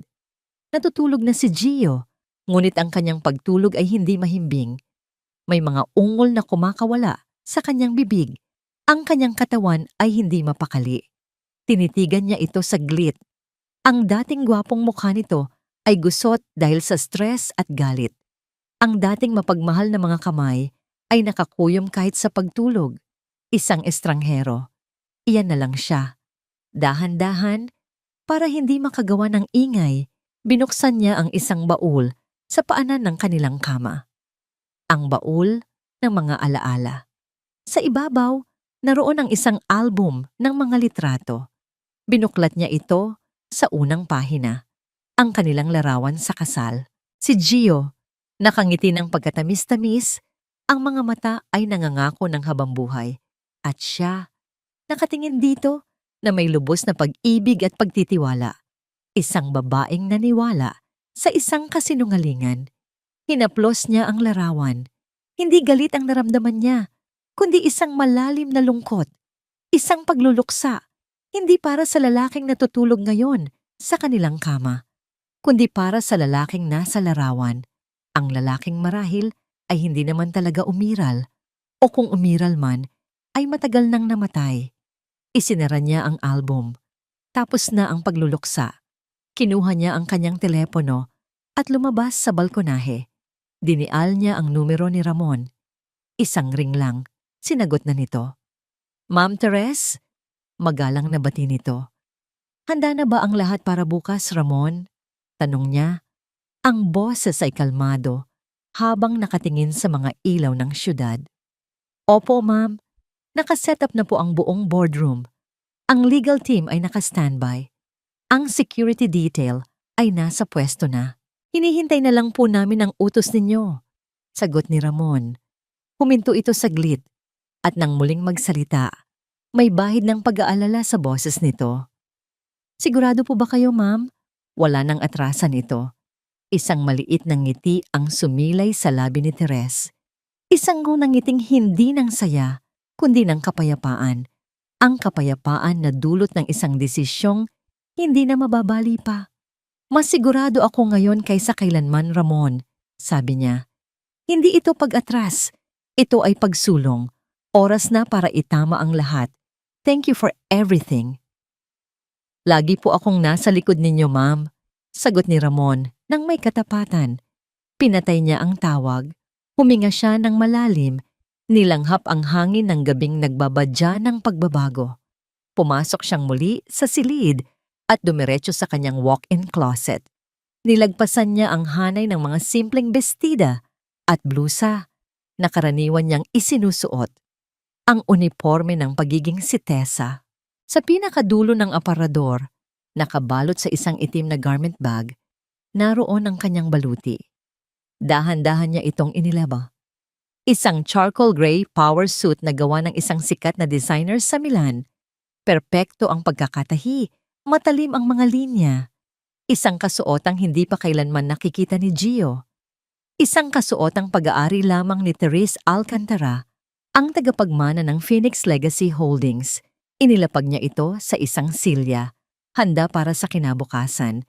Ito ang balat na isusuot niya para sa huling laban. Muli siya nang lumabas sa balkonahe, dala ang isang tasa ng tsaa. Sumandal siya sa rehas at tinitigan ng syudad. Mula dito, tanaw niya ang nagtataasang gusali ng Makati, ang sentro ng kapangyarihan at pera. Dati, ang tanawing ito ay nagpapaalala lang sa kanya na siya ay asawa lang ng isang makapangyarihang lalaki. Isang anino sa likod ng entablado. Ngunit ngayong gabi, iba na ang kanyang nakikita. Nakikita niya ang isang kaharian. Ang kaharian ng kanyang ama. Ang kahariang ipinagkatiwala sa kanya. At bukas, babawiin niya ito mula sa isang huwad na hari. Biglang nag-vibrate ang kanyang telepono sa mesang katabi niya. Isang text message mula kay Ramon. Handa na ang lahat, ma'am. Hinihintay ka na lang nila. Tinitigan ni Therese ang mensahe. Ang huling hudyat. Ang pagtawag ng tadhana. Itinaas niya ang kanyang tasa ng tsa. Isang tahimik na pagpupugay sa gabing iyon. Ang huling gabi ng kanyang katahimikan at ang bisperas o ng kanyang muling pagsilang. Bukas, sisikat ang araw para sa isang phoenix na babangon mula sa abo. Ang gusali ng Phoenix Legacy Holdings ay hindi isang opisina. Ito ay isang katedral ng kapitalismo.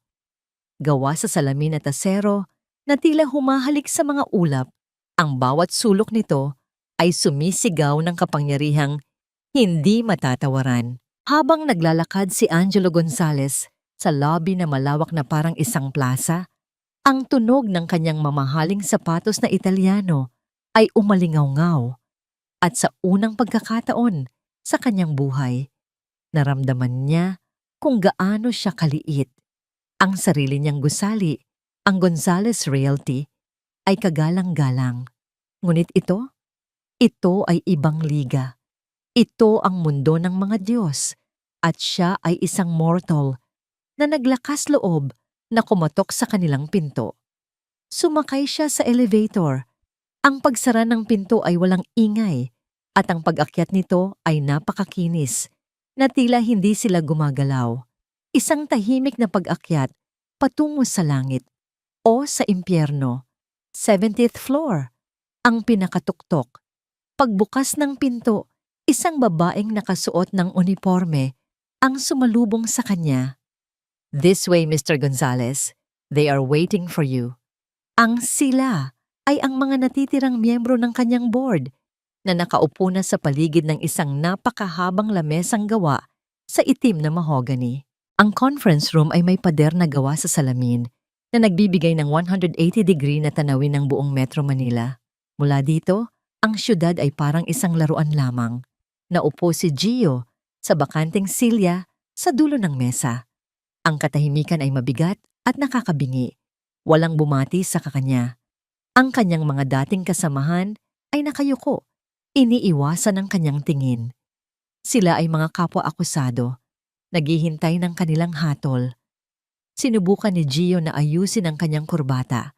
Ngunit naramdaman niyang nanginginig ang kanyang mga kamay. Kaya ko to, sabi niya sa sarili. Kalma lang. Tumingin siya sa labas ng bintana. Pilit na pinapakalma ang sarili. Just get the deal. Kahit anong deal. Kahit kailangan kong ibenta ang kaluluwa ko. I just need to survive this. I just need a way to start again. Ang galit niya kay Katrina sa kanyang mga tauhan sa buong mundo ay pansamantala niyang isinantabi. Pinalitan niya ito ng isang maskara ng pagsisisi at pagpapakumbaba. Iyon ang lalaruin niyang baraha. Aakuin niya ang pagkakamali. Hihingi ng pangalawang pagkakataon at tatanggapin ang anumang alok na ihahain sa kanya. Sino kaya ang CEO na to? Naisip niya. Marahil ay isang matandang Tsinong negosyante na walang awa o isang aroganteng Amerikano. Kailangan niyang basahin ang taong yon. Kailangan niyang hanapin ang kahinaan nito. Ang bawat segundo ng paghihintay ay parang isang oras. Ang hangin sa silid ay tila nauubos. Ang tanging maririnig ay ang mahinang tunog ng aircon at ang malakas na kabog ng sarili niyang dibdib. Pagkatapos ng tila isang kawalang hanggan, isang mahinang click ang narinig mula sa malaking pinto sa kabilang dulo ng silid. Dahan-dahang bumukas ang pinto. Instinktibong napatayo ang lahat ng miyembro ng board. Napatayo na rin si Gio. Ang mga mata ay nakapako sa nagbubukas na pinto. Ang puso niya ay nasa kanyang lalamunan. Ang unang pumasok ay ang tunog. Ang isang matatag, ritmikong pag-click ng takong sa sahig na gawa sa marmol. Tunog na nagpapahiwatig ng awtoridad at hindi matinag na kumpiyansa. Pagkatapos ay pumasok ang may-ari ng tunog. Isang pares ng matutulis na charcoal gray stilettos. Ang mga ito ay konektado sa isang perpektong pagkakatahi na power suit sa parehong kulay na yumayakap sa isang katawang pamilyar sa kanya. Habang ang babae ay naglalakad papalapit, tila huminto ang paghinga ng lahat sa silid. Natigilan si Gio. Ang hangin ay tila ninakaw mula sa kanyang mga baga. Ang isip niya ay tumangging iproseso ang kanyang nakikita. Ang mundo niya ay tumigil sa pag-ikot. Ang babaeng nakatayo sa pinto, suot ang baluti ng kapangyarihan na may mga matang kayang tumunaw ng bakal, ay walang iba kundi ang kanyang asawa, si Therese. Naglakad si Therese papunta sa dulo ng mesa, sa upuang nakalaan para sa pinuno. Ang bawat hakbang niya ay isang deklarasyon. Ang katahimikan sa loob ng silid ay napakabigat na halos mahahawakan mo ito. Ang mga miyembro ng board ng Gonzales Realty ay nakatayo. Ang kanilang mga mukha ay isang pinaghalong pagkalito at pagkamangha. Ngunit ang mga mata ni Therese ay hindi nakatuon sa kanila. Ang kanyang tingin ay diretso, malamig, at nakapako sa iisang tao lamang. Si Gio. Nakatayo ito na parang isang estatwa. Ang bibig ay bahagyang nakabukas. Ang muka ay putlang-putla na parang papel. Ang aroganteng CEO ay nawala. Ang natira ay isang lalaking gulong-gulo. Isang lalaking nakakita ng multo sa liwanag ng araw. Titesa? Ang pangalan niya ay lumabas sa bibig nito na parang isang basag na bulong, puno ng hindi paniniwala. Anong ginagawa mo dito? Ito ba ay isang masamang biro? Hindi ngumiti si Therese. Please have a seat, gentlemen, sabi niya. Ang kanyang boses ay umaalingaw-ngaw sa buong silid, puno ng awtoridad na hindi pa naririnig ni Gio mula sa kanya. And you too, Mr. Gonzales. Ang paggamit niya ng apelyido nito ay parang isang sampal, isang formalidad na naglagay ng isang hindi malalabag na pader sa pagitan nila. Umupo ang lahat na parang mga robot. Si Therese ay nanatiling nakatayo. Inilagay ang kanyang mga kamay sa likod ng upuan ng pinuno. Hindi pa siya umupo. Hindi pa tapos ang kanyang pagtayo. I believe there has been some confusion. Panimula niya. Ang kanyang tingin ay nilibot ang buong mesa bago muling bumagsak kay Gio. Ang pangalan ko ay Therese Alcantara. Ako ang nag-iisang tagapagmana ni Don Ricardo Alcantara, ang nagtatag ng Phoenix Legacy Holdings. At ako ang kasalukuyang chairman at CEO nito. Isang kolektibong paghinga ng pagkagulat ang narinig sa buong silid. Imposible! Sigaw ni Gio. Sa wakas ay nakabawi ng kaunting lakas. Isa ka lang. Isa ka lang asawa. Isang may bahay. Paanong hindi mo alam? Putol ni Therese, ang kanyang boses ay nanatiling kalmado ngunit may talim. Dahil sa loob ng 5 taon, Mr. Gonzales, hindi mo ako kailanman tiningnan. Tiningnan mo ako, pero hindi mo ako nakita. Ang nakita mo lang ay isang palamuti sa iyong bahay, isang anino sa iyong tabi. At sa iyong pagiging bulag, hindi mo napansin na ang aninong iyon ay mas malaki pa kaysa sayo. Ikinumpas niya ang kanyang kamay sa kanyang assistant na si Ramon, na tahimik na nakatayo sa isang sulok. Isang malaking screen ang bumaba mula sa kisame sa likod niya. Let's get down to business, sabi ni Therese. Ang kanyang tono ay naging purong professional. The acquisition of Gonzales Realty is officially terminated. What? Sabay-sabay na sabi ng mga board members. Instead, patuloy ni Therese, Phoenix Legacy Holdings will be executing a hostile takeover of all of Gonzales Realty's assets, effective immediately, as payment for the massive debts and fraudulent loans incurred under Mr. Gonzales's leadership. Sa screen, sunod-sunod na lumabas ang mga dokumento, ang mga bank statement, ang mga pekeng invoice, ang KS ledger. Lahat ng ito ay kasinungalingan. Sigaw ni Gio. Tumayo muli. Gawa-gawa lang yan. Sinisiraan niyo ako. Talaga ba? Tanong ni Therese. Sa isang senyas niya kay Ramon, isang audio file ang pinatugtog. Isang pamilyar na boses ng babae ang pumuno sa silid. Oh, ako ang kumuha ng ledger sa laptop ni Gio.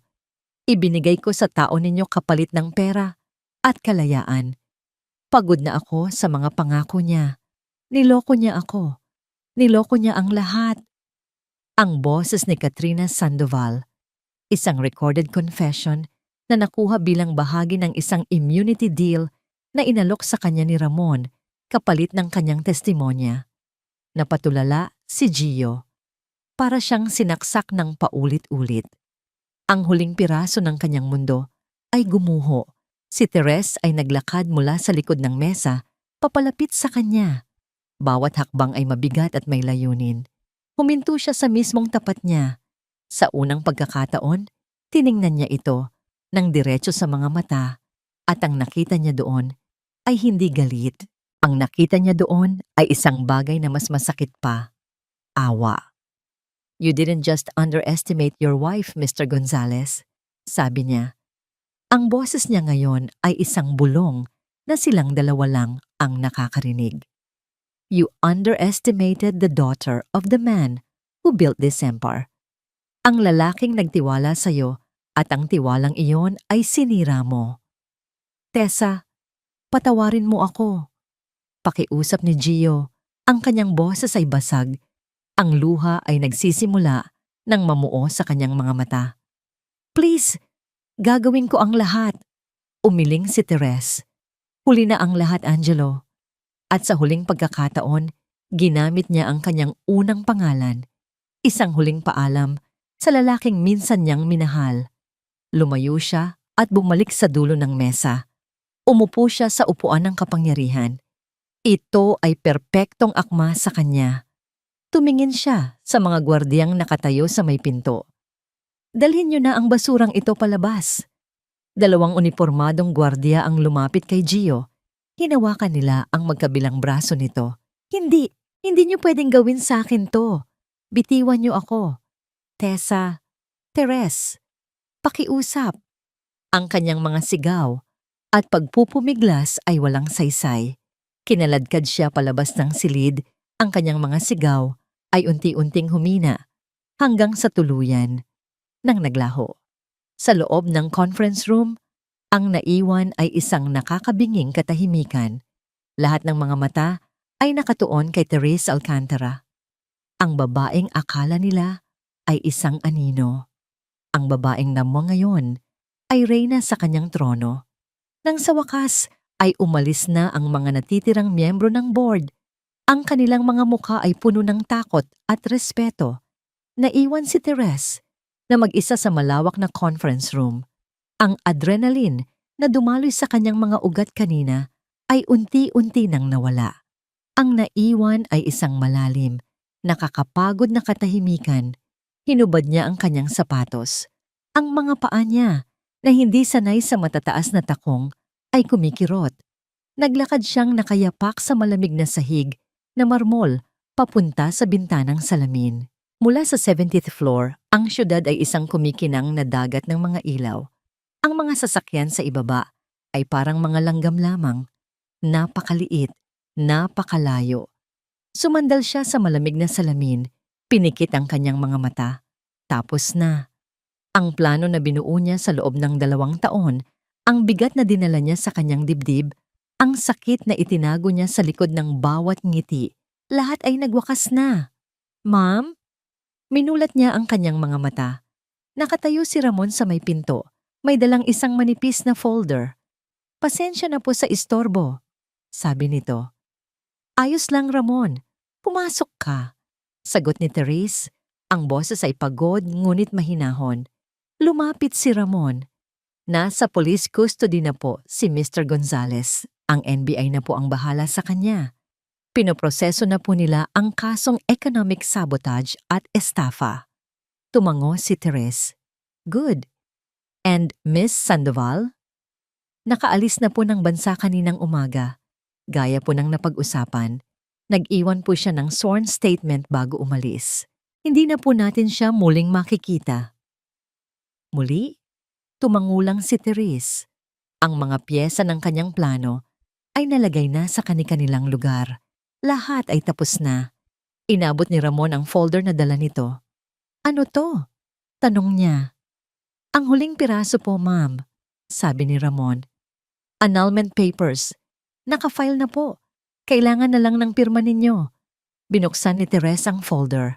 Sa loob, naroon ang mga legal na dokumento na tatapos sa kanyang 5 taong kasal. Sa ilalim, may isang blangkong linya sa ibabaw ng kanyang pangalan. Therese Alcantara Gonzales. Kinuha ni Ramon ang isang pluma mula sa bulsa nito at iniabot sa kanya. Kinuha niya ito. Walang pag-aalinlangan. Walang pagsisisi. Gamit ang isang matatag na kamay, pinirmahan niya ang dokumento. At sa pagpirma niya, naramdaman niya ang pagtanggal ng huling tanikala na nag-uugnay sa kanya sa kanyang masakit na nakaraan. Biglang tumunog ang burner phone na nasa bulsa ni Ramon. Tiningnan niya ito. Unknown number, ma'am? Alam na ni Therese kung sino yon. Sagutin mo. I-loudspeaker mo. Sinunod ni Ramon ang utos. Ang boses na lumabas mula sa telepono ay basag, desperado, at halos hindi na makilala. Hello? Ramon? Pakiusap. Kailangan kong makausap si Tessa. Si Therese. Tumingin si Therese kay Ramon at tumango. Kinuha niya ang telepono. Angelo, sabi niya. Ang pangalan ay parang abo sa kanyang bibig. Therese, salamat sa Diyos. Pakiusap, patawarin mo ako. Pagmamakaawa ni Gio. Alam kong nagkamali ako, naging tanga ako, nabulag ako. Pero mahal kita, Therese. Maniwala ka. Mahal pa rin kita. Pakiusap, bawin mo ang kaso. Huwag mong hayaang mangyari to sa akin. Iligtas mo ako. Ang bawat salita ay isang patunay ng kanyang kahinaan. Walang pagsisisi, tanging takot. Walang pag-amin, tanging pag-iwas sa parusa. Bakit ko gagawin yon, Angelo? Kalmadong tanong ni Teres. Dahil asawa mo ako. Nagsumpaan tayo sa harap ng Diyos. Isang malamig, mapait na ngiti ang sumilay sa labi ni Teres. Ang sumpang iyon ay matagal mo nang sinira sa bawat kasinungalingan mo, sa bawat babaeng dinala mo sa ating pamamahay, sa bawat pisong ninakaw mo mula sa tiwalang ibinigay sa'yo. Patawarin mo ako. Please. Umiiyak na ito ngayon. Isang tunog na nakakaawa, ngunit hindi na nakakatinag sa puso ni Teres. Ang kapatawaran ay para sa mga taong karapat-dapat, Angelo. Sabi ni Teres, ang kanyang boses ay pinal at hindi na mababali pa. At matagal mo nang isinuko ang karapatan mo dyan. Hindi na niya hinintay ang sagot nito. Pinatay niya ang tawag at iniabot ang telepono kay Ramon. Itapon mo na yan. Hindi na natin kailangan. Nang makaalis si Ramon, naiwan siyang muli na mag-isa. Naglakad siya papunta sa napakalaking mesa at umupo sa silya ng CEO. Ang kanyang silya. Sa ibabaw ng mesa, may isang maliit na nameplate na inihanda ni Ramon. Therese Alcantara. President and CEO, hinaplos niya ang mga nakaukit na letra. Walang Gonzales. Ang pangalan lang niya. Ang pangalan ng kanyang ama. Ang kanyang pagkakakilanlan. Sa unang pagkakataon, sa loob ng napakatagal na panahon, isang tunay na ngiti ang sumilay sa kanyang mga labi. Hindi isang nangiti ng paghihiganti, kundi isang nangiti ng kalayaan. Ang abo ng kahapon ay tinangay na ng hangin. Sa wakas, 6 na buwan ang lumipas. Ang tag-ulan ay nagbigay daan sa isang panibagong tag-araw at kasabay nito, isang bagong kabanata ang nagsimula para sa imperyong binuo ni Don Ricardo Alcantara. Sa loob ng isang bagong disenyong boardroom kung saan ang dating madilim na mahogany ay napalitan na ng maliwanag na kahoy at salamin. Pinangunahan ni Therese Alcantara ang isang pulungaw. Ang kanyang boses ay kalmado, ngunit puno ng kumpiyansa. Bawat salita ay may bigat at karunungan. Ang mga natirang asset mula sa dating Gonzales Realty ay matagumpay niyang isinama sa ilalim ng isang bagong dibisyon, ang Alcantara Gonzales Community Development Group, isang non-profit na sangay ng kumpanya na nakatuon sa pagtatayo ng mga abot-kayang pabahay. Ang isang simbolo ng kasakiman ay ginawa niyang isang instrumento ng pag-asa. That concludes our presentation for the housing project in Cavite. Sabi niya sa mga bagong miyembro ng board, mga taong pinili niya base sa integridad at hindi sa koneksyon. I expect the final blueprints on my desk by Friday. Thank you, everyone. Habang naglalakad siya pabalik sa kanyang opisina, binati siya ng mga empleyado, hindi dahil sa takot, kundi dahil sa tunay na paggalang. Ang dating malamig at nakakatakot na 70th floor ay naging isang lugar ng kolaborasyon at inobasyon. Binago niya hindi lang ang pangalan ng kumpanya, kundi pati ang kaluluwa nito. Sa kanyang mesa, naghihintay ang bagong issue ng isang kilalang business magazine. Nasa pabalat nito ang kanyang mukha. Walang mapang-akit na ngiti. Isang simpleng pagtitig lamang na puno ng talino at lakas. Ang headline, The Alcantara Ascendancy. How Therese Alcantara rebuilt an empire and redefined power. Nginitsian niya ito ng bahagya at isinantabi. Ang pagkilala ng mundo ay hindi na ang mahalaga. Ang mahalaga ay ang pagkilala niya sa kanyang sarili. Sa isang maliit na telebisyon sa sulok ng kanyang opisina, isang news report, ang panandaliang nakuha ang kanyang atensyon. Isang pamilyar na mukha ang lumitaw sa screen, si Angelo Gonzales, mas payat, mas matanda, nakasuot ng orange na damit ng bilanggo. Hinatulan ito ng korte ng habambuhay na pagkakakulong dahil sa economic sabotage. Tinitigan niya ito saglit, walang galit, walang saya. Tanging isang pakiramdam ng pagsasara ng isang aklat. Pinatay niya ang telebisyon. Ang kabanatang yon ay tapos na. Kinahapunan, nagmaneho siyang mag-isa. Hindi papunta sa mansyon sa Dasmariñas na matagal na niyang ipinagbili, kundi papunta sa isang tahimik na lugar sa timog. Isang memorial park na napapalibutan ng mga puno ng akasya. Dala ang isang pumpon ng mga puting rosas, nilapitan niya ang isang simpleng puntod na gawa sa puting marmol. Ricardo Alcantara, minamahal na ama, isang tapat na lingkod. Umupo siya sa damuhan, sa tabi nito. "Hi, Itay," bulong niya, habang inaayos ang mga bulaklak. "Kamusta na po kayo dyan?" Isang malakas na hangin ang umihip, na tila isang sagot. "Marami na pong nangyari," patuloy niya. Isang ngiti ang nasa kanyang mga labi. "Ang Phoenix po, mas matatag na ngayon. Mas malinis, mas may puso. Sana po proud kayo." Tumingin siya sa malayo, sa papalubog na araw. "Tinupad ko po ang pangako ko sa inyo. Ginamit ko ang sandata na ipinagkatiwala ninyo para protektahan ang sarili ko at ang pamana ninyo. Mahirap po sa simula. Masakit. Pero sa gitna po ng lahat ng yon, natagpuan ko hindi lang ang lakas ninyo, kundi pati ang sarili ko. Ipinagpatuloy ko po ang laban, Itay," sabi niya. Isang solong luha ang gumulong sa kanyang pisngi. Ngunit hindi ito luha ng pighati. Ito ay luha ng pasasalamat. At sa wakas, malaya na ako. Nanatili siya roon hanggang sa ang langit ay maging kulay kahel. Nang tumayo siya para umalis, naramdaman niya ang isang kakaibang gaan. Ang bigat na matagal niyang pinasan ay tuluyan nang nawala. Sumakay siya sa kanyang sasakyan. Hindi na ito ang lumang sedan na ginagamit ng asawang palamuti. Isa itong modernong electric car, tahimik at mabilis. Binuksan niya ang lahat ng bintana at nagmaneho sa kahabaan ng highway na nasa gilid ng dagat. Ang maalat na hangin ay humampas sa kanyang mukha. Ginulo ang kanyang buhok na ngayon ay maikli na. Walang partikular na destinasyon. Ang mahalaga ay ang paglalakbay. Habang minamasdan niya ang araw na tuluyang lumubog sa karagatan, isang ngiti ng kapayapaan at pag-asa ang sumilay sa kanyang mga labi. Hindi ito ang pagtatapos. Ito pa lang ang simula. Ang Phoenix ay muling isinilang. At sa pagkakataong ito, ang kanyang paglipad ay walang hangganan. Sa pagtatapos ng kwento ni Therese, malinaw na ipinapakita sa atin na ang mga taong minamaliit at tinatapakan ay hindi laging mananatiling tahimik.